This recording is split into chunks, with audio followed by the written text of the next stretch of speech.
Bring in my man D. Lemon to continue the coverage. It's good to see you. A little chilly. Sorry about the cold hand. I'm pissed. You're more diplomatic than I am. I'm pissed. You know why I'm pissed? And I hate that word, but that's how I feel today. I could have been mourning you. You could have been mourning me. God forbid. We could have, God forbid, we could have lost our colleagues. And this person who calls himself the President of the United States does not have the testicular fortitude to own his part in all of this.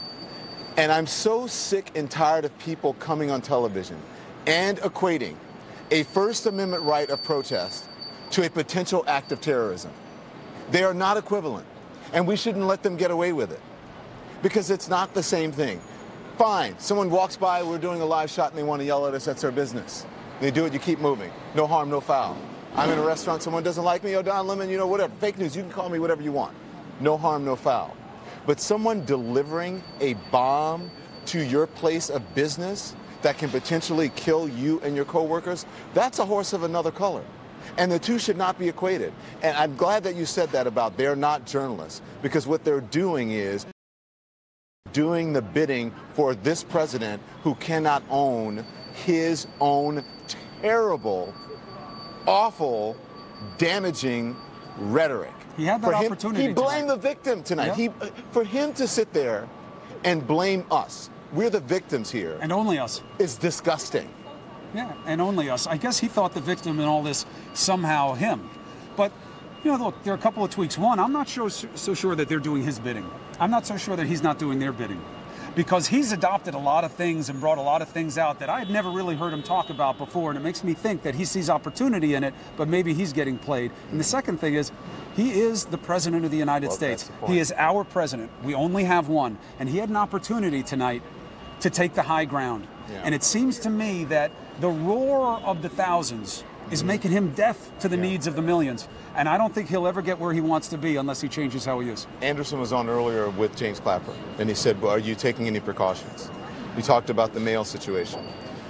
So I will tell you this that I will share. I ended my week last week with a conference call with the NYPD for one of the open, credible threats against me. That's how I ended my week.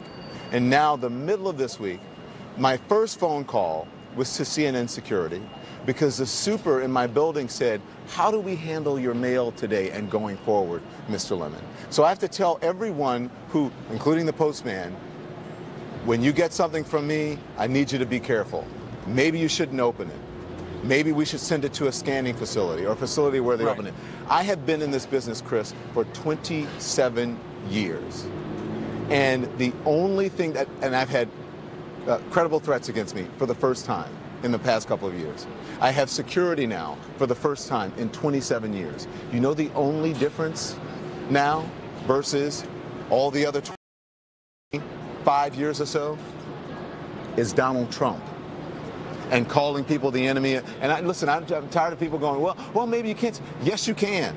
He is the leader of the free world. He is the president of the United States. Anytime you call people enemy of the people, and people at your rally sit there and cheer, listen, we don't know who did this. Could be a Democrat, could be a Republican. It's a disturbed person. Right. Right? But that's why it was so easy for him to take the high road today. That disturbed person, though, is feeding off of the energy that this president is putting out. It's true, but I'm saying, let's say, and I don't think that this is likely. I don't know how you get these same targets and it's a coincidence. But let's give the benefit of every doubt to that. He still had an opportunity tonight to say, Presidents Obama and Clinton, I'm sorry, we will keep you safe. That is my top priority. The other targets, we got to do better than this. If my rhetoric was making people feel this way, boy, are you stupid. Boy, did you get me wrong. Well, he could have. He can't. He can't do it. He's not a big enough man to do it. He could have done it. He's president of the United States. That is the job. The job demands that men grow in the moment. Well, it always has been. Every historian will tell you that. And that was the hope for him as well. But that's why, look, I like Senator John Kennedy, Louisiana. I like dealing with him. He's a straight dealer. He doesn't always like what I ask him. He comes at me sometimes. He dodges. I got to chase him. But he's a fair broker, and he came tonight, and a lot of people wouldn't in his party. I don't think he's a fair broker. I think, listen, I think he'll come on and take the heat. By the way, he's from my home state. I don't agree with the way he represents us, but I'm glad that he comes on your show. But he came on, right, and a lot wouldn't. But nobody in that party will look the president in the eye, or even on a TV screen when he's not even there, and say, what you did was wrong. You shouldn't do it. It's hurting us. You're hurting yourself. You're hurting everybody. That's what they should have said today. Paul Ryan's not even running again. He's got his Wisconsin Badgers jacket on. He's in the home state. He's giving his thing. He doesn't mention the president, what he does wrong, not once. And I don't see how that party can expect. I know what they're doing. I know what they're doing. They're riding the wave. They're afraid of him. They think they're going to get hurt at home. Like what he does with the agenda items. So they're swallowing something. They're choosing to ignore something, and by doing that, they're empowering it. And it literally wound up with a bomb in people's houses today. Well, let me tell you this, and people know that we're friends. I love you. I'm glad you're here. I'm glad Poppy Harlow is here. That when I first saw her, I thought about her newborn and her 2-year-old daughter.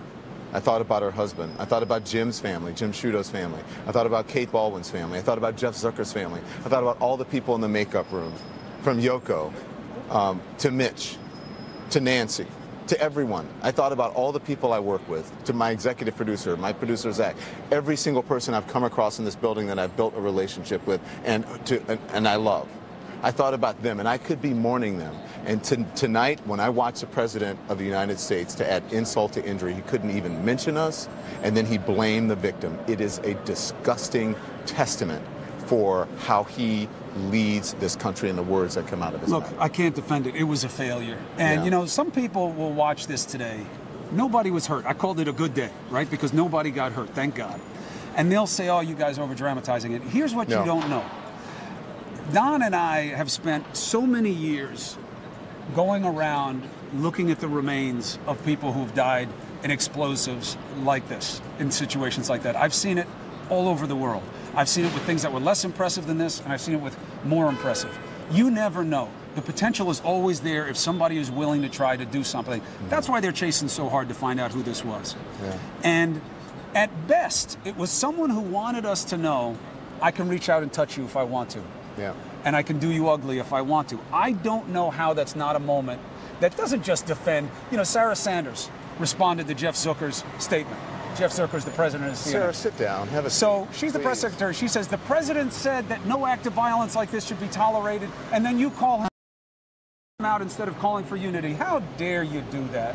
You know, look, all of you guys have to make your own lot. I talk to you guys about this in the White House on a regular basis. What you ignore, what you empower, and you are a part of the same message. You got to make a choice.